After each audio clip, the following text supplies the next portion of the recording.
अभी तक हमने राजनीतिक दलों के बारे में खूब सारी बातें की थी। कल हमने नेशनल पार्टीज, रीजनल पार्टीज़ के बारे में बात की थी। अब बात करते हैं हम राजनीतिक दल के सामने कौन कौन सी चुनौतियां हैं। हमने देखा कि लोकतंत्र के कामकाज के लिए राजनीतिक पार्टियां कितनी महत्वपूर्ण हैं।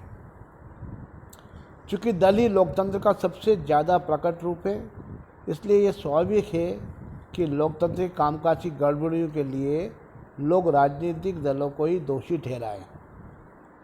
पूरी दुनिया में लोग इस बात से नाराज़ रहते हैं कि राजनीतिक दल अपना काम ठीक ढंग से नहीं करता। हमारे लोकतंत्र के साथ भी यही बात लागू होती है। आम जनता की नाराज़गी और आलोचना का राजनीतिक दलों के कामकाज के 4 पहलुओं पर केंद्रित रही है।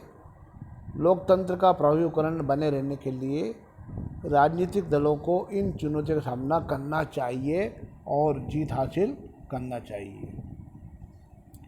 पहली चुनौती, पार्टी के भीतर आंतरिक लोकतंत्र का ना होना।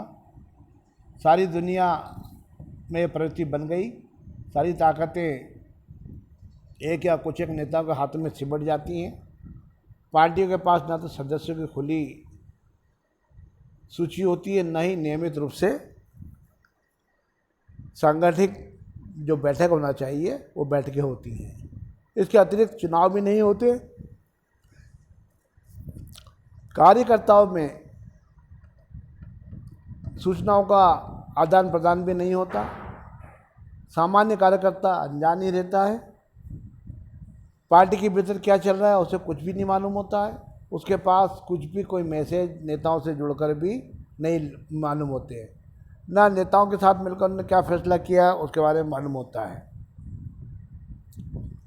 नहीं ऐसा कोई माध्यम होता है जिसके कारण वो पार्टी के नाम पर सारे फैसले लेने का अधिकार क्या क्या है, कैसे है, उसको मालूम होता है। क्योंकि यहाँ पे हमारे देखते हैं हम लोकतंत्र के अंदर या जहाँ पे भी होता है, पार्टी के जो प्रमुख होते हैं वो अपने अधिकारों को इसके अंदर ले लेते हैं। और जब फैसले लेने का जो अधिकार होता है कुछ एक नेताओं के पास ही असली ताकत होती है। इसलिए जो उनसे असहमत होते हैं उनका पार्टी में टिके रहना पाना बहुत मुश्किल होता है। और पार्टी के सिद्धांतों और नीतियों से निष्ठा की जगह नेताओं में निष्ठा आजकल ज़्यादा महत्वपूर्ण बन जाती है। आजकल हमको देखने में आता है। बर्लुस्कोनी इटली के प्रधानमंत्री थे। वो इटली के बड़े व्यवसायों में से एक थे। वे 1993 में गठित फोर्जा इतालिया के नेता हैं। उनकी कंपनी कई टीवी चैनल, सबसे महत्वपूर्ण प्रकाशन गृह, एक फुटबॉल क्लब एसी मिलान, सबका नाम मालूम होगा, एसी मिलान फुटबॉल क्लब जो है बहुत फेमस है, और बैंक के मालिक हैं। यह कार्टून पिछले चुनाव के समय का जो अब यहाँ पर आप ऊपर देख रहे हैं कार्टून बना हुआ है, इसमें देख रहे हैं। दूसरी चुनौती पहली चुनौती से जुड़ी हुई है, यह है कि वंशवाद की चुनौती। अधिकांश दल अपना कामकाज पारदर्शी तरीके से नहीं करते, इसलिए सामान्य कार्यकर्ता के नेता बनने और ऊपर आने की गुंजाइश काफ़ी कम होती है।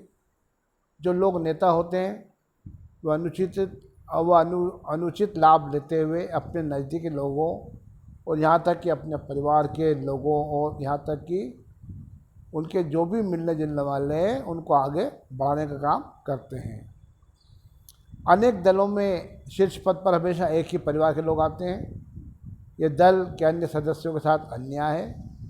यह बात लोकतंत्र के लिए भी अच्छी नहीं है, क्योंकि इनसे अनुभवहीन और बिना जनाधार वाले लोग ताकत वाले पदों पर पहुंच जाते हैं। यह प्रवृत्ति कुछ प्राचीन लोकतांत्रिक देशों सहित करीब करीब पूरी दुनिया में दिखाई दे रही है।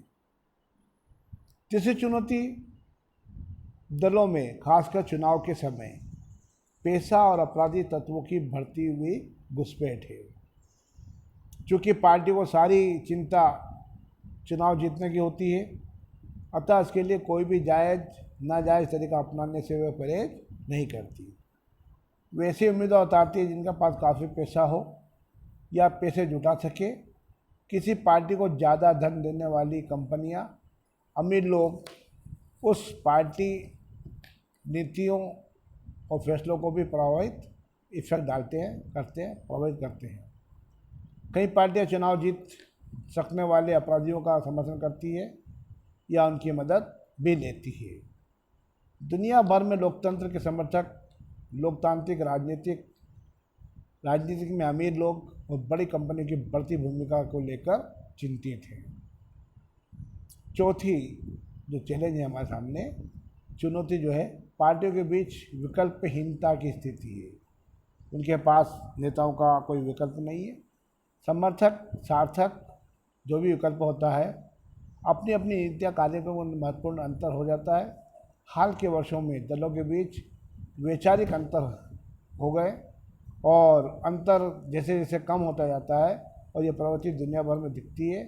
जैसे ब्रिटेन की लेबर पार्टी और कंजर्वेटिव पार्टी के बीच बड़ा कम अंतर रह गया है। दोनों दल क्या करते हैं, बुनियादी मसलों पर सहमत हैं। उनके बीच अंतर बस ब्यूरो का रह गया है कि नीतियाँ कैसे बनाई जाए और उन्हें कैसे लागू किया जाए। अपने देश में सभी बड़ी पार्टियों के बीच आर्थिक मसलों पर बड़ा काम अंतर रह गया है। जो लोग इससे अलग नीतियाँ चाहते हैं उनके लिए कोई विकल्प उपलब्ध नहीं है। कई बार लोगों के पास एकदम नया नेता चुनने का विकल्प भी नहीं होता, क्योंकि वही थोड़े से नेता हर दल में आते जाते रहते हैं।